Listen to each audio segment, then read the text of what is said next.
Okay, this demonstration is going to show you how to use Hunter's OCL or on-car lathe model 400.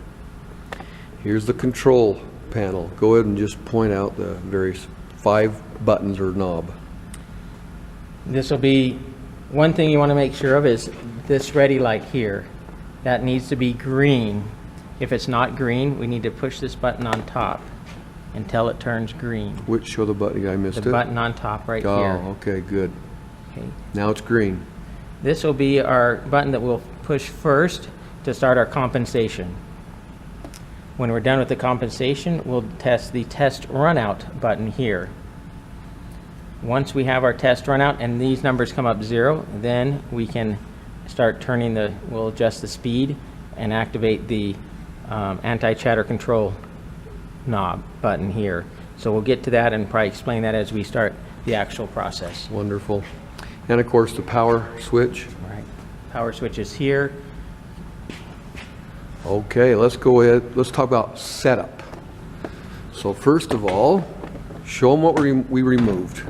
So we've taken off not only the caliper, but we've also taken off the entire bracket so that you have room to get in to here's the caliper, yep, the bracket, the pads, everything. So we have room to bring the machine in to resurface the rotor. Then once we have that off, then we can put on our adapter. This is a 5-lug hub. So there's 4 lug hubs, so you want to make sure that it's pretty simple. You have 5 or 4 lugs. There's other adapters for trucks and whatnot, so get your adapter. Once you have your adapter, just use your lug nuts from the vehicle and use those to attach the adapter to the hub. And you want to make sure that they are snug, so you put a wrench on. Don't use an impact gun. Use the wrench to make sure that they are all snug and tight. And so you'll just go through to each lug nut. You only really need 3. You want to have at least 3 on to make sure those are nice and tight. Now the car has also been placed in neutral. The Correct. transmission's in neutral. So be sure to, go up to the car there and place it in neutral to make it a lot easier to rotate. You're not turning all the drivetrain. This will allow you for it to turn the motor on the Hunter machine to turn the rotor. If it's not in neutral, you won't be able to turn that. This is the big motor, and it can get hot after a lot of use, but that's usually not a problem. Okay. The other thing you want to make sure of is that once you put this hub on, you want to put lug nuts on the other rotor on the other side so that rotor does not fall off on here. So we'll want to come over here and we'll just take a couple of lug nuts and put on this side.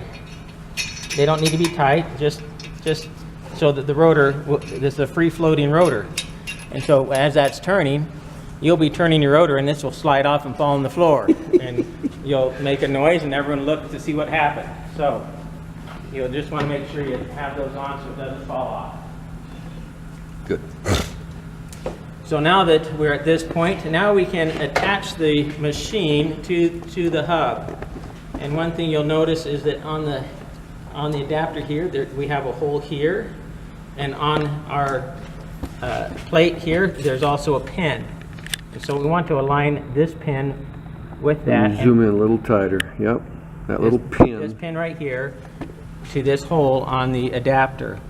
So this is hard to turn. So what I usually try to do is turn my hub to be closest to where it's going to match. And once I get it up there, I'll make a small adjustment to allow that to match. Okay, let's go ahead. And notice also this tray for the shavings. We can move this. Let's take that. You can swing this tray out to catch the shavings from under your work. And of course, we make sure we clean that up when we're completed. Because that's one thing we always do here, right? So we'll slide this in, and this will lift up, and we will be able to rotate this also.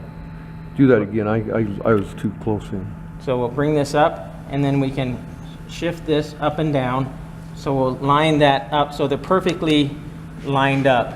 Because if they're a little bit cocked, it won't allow the screw to mate into there easily. It'll be, you might cross thread it. So we want to make sure it's lined up. Perfect. So we'll bring it up. In fact, I'm going to move over here. So we'll bring this up, and we'll line that up, and we'll kind of rotate it down a little bit, and then we will check. There's also, I don't know if you can see it or not, there's a little notch right here. This little notch right here will also tell us where that pin hole is. So we can look and see, and we can rotate that around, find our pin, and slide that into place. Once we slide that into place, I like to keep pressure on that. I kind of use my body, but keep pressure on that, and then we're going to use this here and screw this in. If you're lined up nice and straight, it'll turn in by hand real easy. Please don't force that in, because you mess up the threads on that big long lead screw. We're done. It's a bad day. Yes. And then you'll have your little wrench here, and you'll just give that a nice little snug. You don't need a crank on it, just a little snug like that. Okay, so now we're attached. We've got our power on. We've hit our we want to make sure that this is a compensator hub. We want to make sure that this nut here is loosened all the way just by hand. Once it gets a little tight, stop. Just with your fingers. You don't want to turn it at all. So once you get to where it's backed up, just stop. Like, I'm not using any pressure at all. You can feel that just hit a point there. So that this will be able to turn. You want this to be able to turn back and forth. You will want this compensating arrow to be at 12 o'clock. When you start your compensation. So once we are at that point, now one thing that I personally like to do is, before I get started, I like to bring the head of the unit in and get a kind of a close to 0 point, just so I'm not, while it's turning, having to turn a bunch of turns till I contact the rotor. So when you loosen the inside knob here, you can use this to adjust. You can just turn once again till it stops. You know you're at your 0 point. And then I back off about a turn and a half, and then I lock this down. Then when you loosen the outside one, you're going to turn just the outside one. Once again, you'll turn that in till it just stops. And what he means is the cutter is resting against the rotor right now, and he's going to back it off just a little bit. Just back it off. So then I'm fairly close. When I start turning, I'm not nervous, or I know that I'm fairly close to my center point. And then I like to back this back out again when I do my compensation. And this will be our knob here that we'll back out with. So, okay. Now we'll come over to do our compensation. So the Hunter machine is a little finicky. It likes this. I feel it does a little bit better if this is level. If it's off to one side or the other, it seems to not want to do it so well. So I like it to be level. And once again, the ready light needs to be turned on green. So we'll push the button on top, hit that, that turns green. Once that is green, we can now hit our button to start our compensation. The light will flash, and then it will start to turn the rotor. It'll turn it, I believe, 3 or 4 times. And this is all automatic. Don't lean against the car. Don't lean against the machine. Let the compensation process occur. Because once you lean on anything there, it's going to affect that compensation.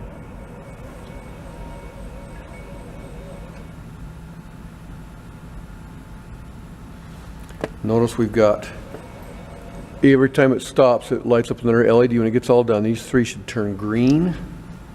So there we go. We're ready. It just turned. They all just turned green. Okay. So we'll continue. We have a little bit of tension here, and now we're going to slow down on how fast we're turning it. And we'll see this start to come over as we turn it. See, now we're coming over. We've got the amber light. Now I go really extremely slow, and I have 2 green. Now I'll just go very slightly here, right there. I'm going to stop right there. And then we're going to hit the test run out button, and it's going to turn the rotor once again to test our run out. And you can see here we ended up with a 0. That's exactly what we want. Perfect. Hey, demonstration actually did it right. Sometimes you get a 1, 2, 3, or 4. I say that if it's at a 1, you're okay. 0's Plus 1 or minus 1, you're just fine. You're fine. Yep. So now that we're there, now we can bring, this is our RPM button. Now we can start resurfacing our rotor. So we're going to bring this up to about 90 RPMs, 95, somewhere in there.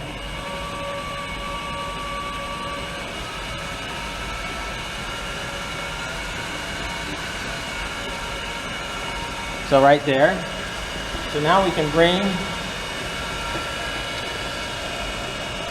our head Show them how that's moving in. So we're bringing in now we're rotating our head here into the rotor. And once we have that, then we're going to now loosen up our inside. And we're going to bring that in slowly till we hear our first little scratch. So we'll just slowly bring that in, and then we'll tighten that down. Now we'll loosen up the outside. And we will just get a scratch on the outside. And we'll tighten that up. You can even see the little scratch show up now on the rotor. Good deal. Okay. Now we can rotate this all the way in. That's Heavy scratches. Yeah.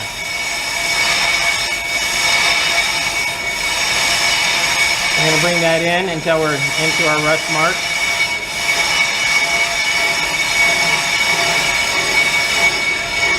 There, and then we can back this out, the inside out, loosen the inside bit, and turn this 1 notch. I'm not going to turn that much because I got a heavy scratch. And then we'll loosen our outside, turn that a notch, and then tighten that. So you want both of these tight. Once those are tight, now we can tighten our center knob here, and this will begin the automatic feed for our head here. We have the automatic feed happening. And this is rotating all on its own now because we engaged it here. And notice it's got a smooth, consistent, kind of a chattering rotation.